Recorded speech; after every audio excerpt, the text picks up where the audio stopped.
আসসালামু আলাইকুম, সবাইকে স্বাগতম। আজকের আলোচনার বিষয় কিউবার মিসাইল সংকট।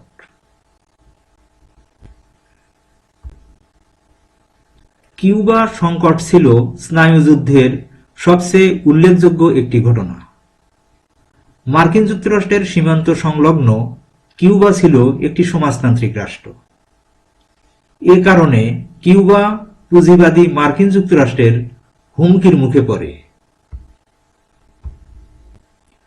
1962 সালে কিউবার মিত্র সমাজতান্ত্রিক সোভিয়েত ইউনিয়ন কিউবায় দূরপাল্লার সামরিক মিসাইল স্থাপন করে, যাতে মার্কিন যুক্তরাষ্ট্রের যে কোনো হামলা প্রতিহত করা যায়।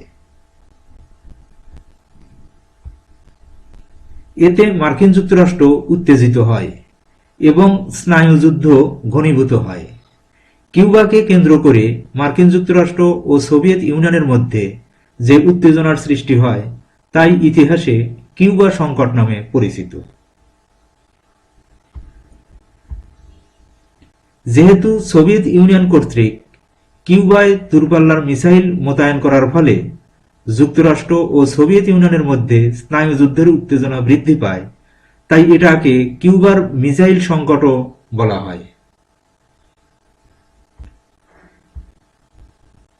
এ সময় মার্কিন যুক্তরাষ্ট্রের প্রেসিডেন্ট জন এফ কেনেডি ঘোষণা করেন যে যুক্তরাষ্ট্র সোভিয়েত ইউনিয়নের যে কোনো ধরনের হামলা প্রতিহত করতে প্রস্তুত।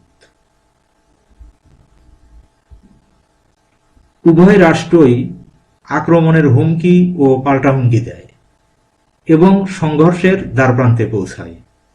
শেষ পর্যন্ত সোভিয়েত প্রেসিডেন্ট ক্রুশচেভ পিছু হটতে বাধ্য হয় এবং উভয় রাষ্ট্রের মধ্যে উত্তেজনা প্রশমিত হয়। এখানে আমরা কিউবা সংকট সম্পর্কে ধারণা পেলাম।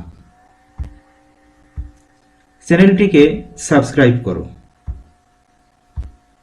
সবাইকে ধন্যবাদ। আসসালামু আলাইকুম ওয়া রাহমাতুল্লাহ।